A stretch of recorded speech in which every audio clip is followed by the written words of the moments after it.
Personal knowledge management is a way in which each and every one of us can seek out information and knowledge, can make sense of it ourselves, and can share it with others so that together we can learn, innovate, and work better. My name is Harold Jarkey, and this is an introduction to personal knowledge management, or PKM. In the network era, more and more as we do our work, is that it becomes very important for us to get information out of our heads and share it with others. I think this picture here of the rising phoenix by Joachim Stroh is quite interesting because it shows the wired phoenix rising from the boxes of typical industrial hierarchical organizations. So when we work in networks, one of our main jobs is getting stuff out of our heads and sharing with others. This is my definition of PKM. What's important is that the processes are individually constructed. There is no standard way of doing it. What PKM is designed for is a way for us to think about how we get information, how we process it, how we make sense of it, and what we do with it afterwards. So again, it's personal, which means according to each one of our own abilities, which means it's not directed, it's not something that's standardized, it's not something that we're told how to do. So it's quite different from education and training. It's about particularly the know what and the know how of knowledge. And in terms of management, it's not about being managed, but getting things done. In Stephen Johnson's book, Where Good Ideas Come From, one of his great lines is that chance favors the connected mind. And I think that what PKM helps us do is help to connect our minds to a wonderful array of resources, sources, and people who are now available to us thanks to the invention of the internet.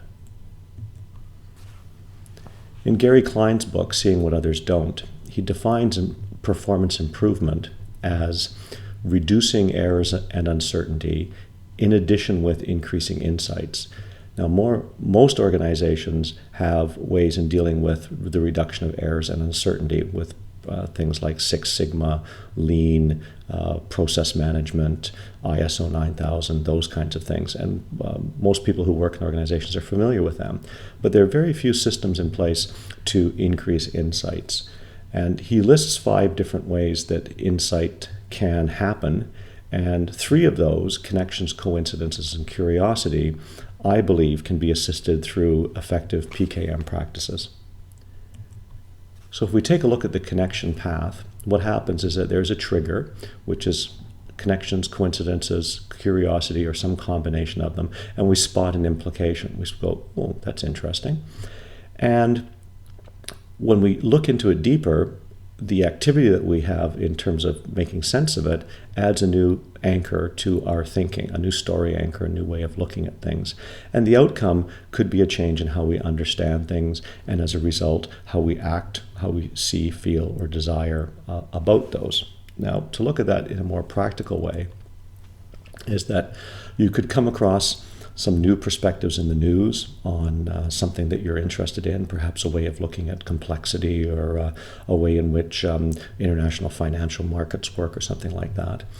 And you process these by, one thing you could do would be synthesizing them, by writing them down, your own narrative, and saying, well, that's interesting here, and I like this, but I'm not sure about that. And by putting them out there and making it more concrete is that what you're doing is that you're creating a new story. You're anchoring your thinking through the process of sense making. And the outcome then is a change in how we understand because you've made this public. Other people have said, well, did you take a look at this? And I agree with you or I disagree with you. And that we now build upon our thinking to create new understanding. So the way that I look at PKM is as a process of 3 things that are interrelated. It's not linear: seek, sense, and share. So that personal curation is one way of looking at seeking. In other words, curating, filtering information, thoughts, what people have written, all those kinds, any information or knowledge, conversations, experiences out there, making sense of them in some way, actually doing something, and then sharing that. And that is through social learning. in terms of sharing what we do with others. And I see that PKM connects work and learning together. Now this here shows how it's all related as far as I'm concerned.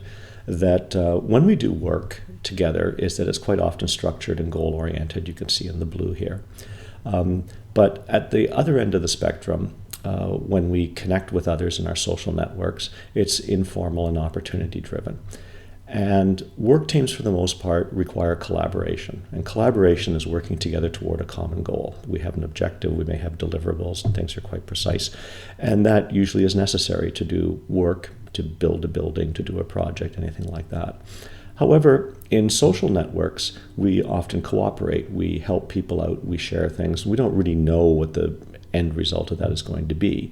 But that's often where we find interesting ideas, and that's quite often where innovative ideas come from.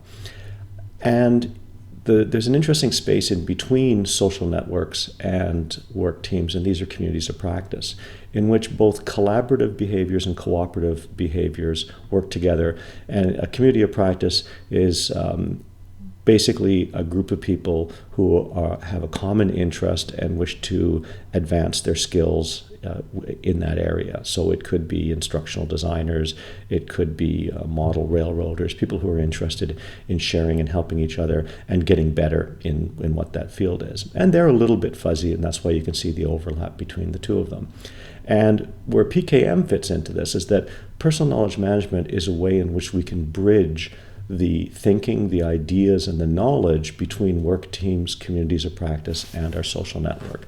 And as I say, it flows through individuals. And that's the thing about knowledge. Knowledge is not something that's external to us. It is very much internal and part of who we are, and we have to engage others in order to share it.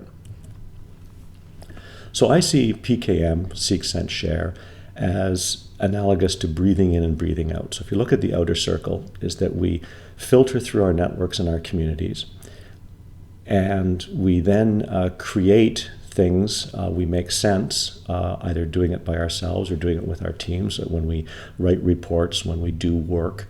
And then over time, we discern with whom and when to share. So we basically breathe in from the outside, our furthest things of getting ideas, getting information, bringing that in, filtering it, saying, okay, that's good, that's bad, using our experience over time to perhaps create better filters. We do things with that knowledge that we have. We create something, and then we share that out with others. And it's through the sharing and through everyone practicing that if you look at this from an organizational perspective, is that this promotes organizational learning when everyone practices some type of PKM. So when I look at PKM, it's Seek, Sense, Share, but the way that we seek, it's important to seek playfully. There's no great end in mind or anything like that. It's not a scientific approach per se. It's actually being curious, which is very important. And by making sense, our learning empowers us. By putting things together, is that we become better at it through time. With my own blog, which I've been writing now for over 10 years, is that I have become better at being able to make sense of things, to write things, to put things together, to make connections. And that by sharing it, making it open and transparent, particularly on the web, is that we're able to inspire others who can then build upon that. Now, basically, I'd say that PKM is not rocket science. However, there are perhaps some things that we can learn from some of the earlier rocket scientists about this. So this is Albert Einstein. And Einstein was very much a promoter of playful seeking and taking, trying new things out, being curious about things. He said that that's where many of his ideas came from. It wasn't from some methodical process that he did. And I think this quote really explains it. And the idea of combinatory play being that, here's an idea, let's see if we can play with this and put these things together, let's try them this way, let's, look at this from a different perspective. And I think that that's an important part of a good PKM process is, let's try this out, let's check this out. This isn't my normal place where I'd be getting information, but so it's important to read different things and get different sources and play as you're seeking and exploring. So in PKM itself, there are different types of filters that we can use, and these ones are listed by Tim Castell at the University of Queensland. And he talks about judgment-based and mechanical filters. So a naive judgment-based one is just going out and saying, oh, I'll read that because it's the first thing I've seen. An expert, we're looking for a person who is an expert in a particular field.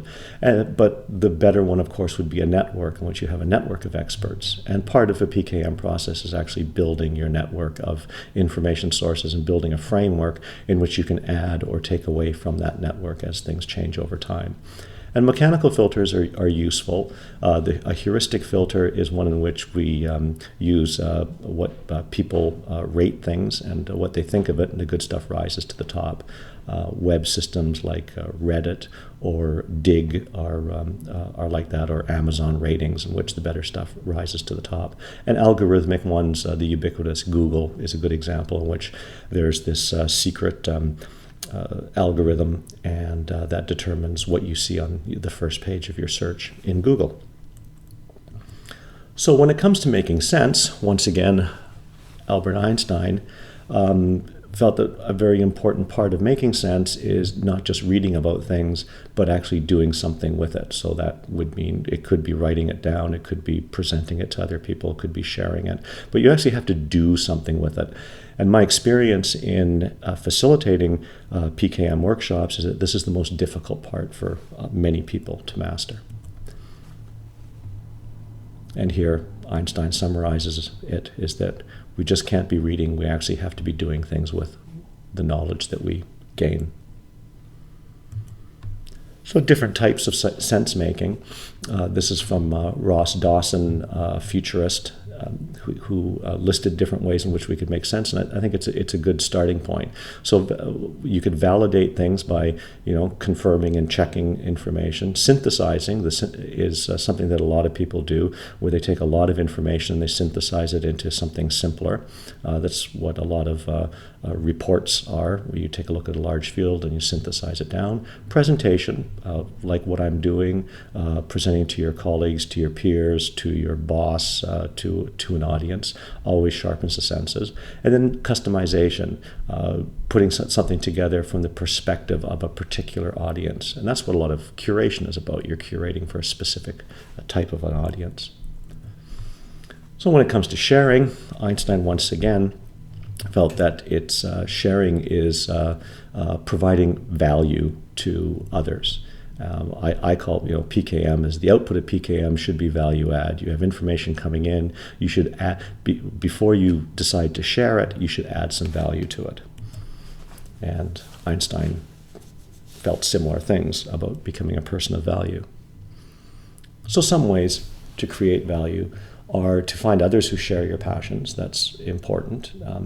And then to publish, make comments in different places, and for the most part, to participate in professional social networks, in communities of practice, or within your organization. And that's all part of the sharing, because keeping everything bottled up inside of us is not going to help the organization, and in the long run doesn't help ourselves either. If nobody shared on the internet, we wouldn't have something like Wikipedia. Here's an example of a process that Beth Cantor developed on the Seek, Sense, Share, which she calls the ideal content curation practice. It is one example. I think that it's not a bad framework to take a look at it and say, okay, what do I think of as seeking, and how much time should I spend on it? She makes certain recommendations. I would not slavishly adhere to these. And then what do I do in terms of sensing, and what should I do in terms of sharing? It's a good starting point to write one up for yourself and say, okay, this is what I'm going to do on a regular basis, daily, weekly, whatever works for you. One of my favorite websites is brainpickings.org, and I think that Maria really hits the nail on the head, is that to have an effective PKM process is that the essence of it is curiosity. You have to actually be interested in things and go and check them out. So really, see the world with the eyes of a child. So finally, PKM, it's a simple concept, it's a simple framework, but the important part is that we actually have to do it, and you won't understand it until you do it. So it's important to experiment, not worry about doing things wrong because there is no right way to do it. Make sure that you keep practicing. That's how we develop any skill.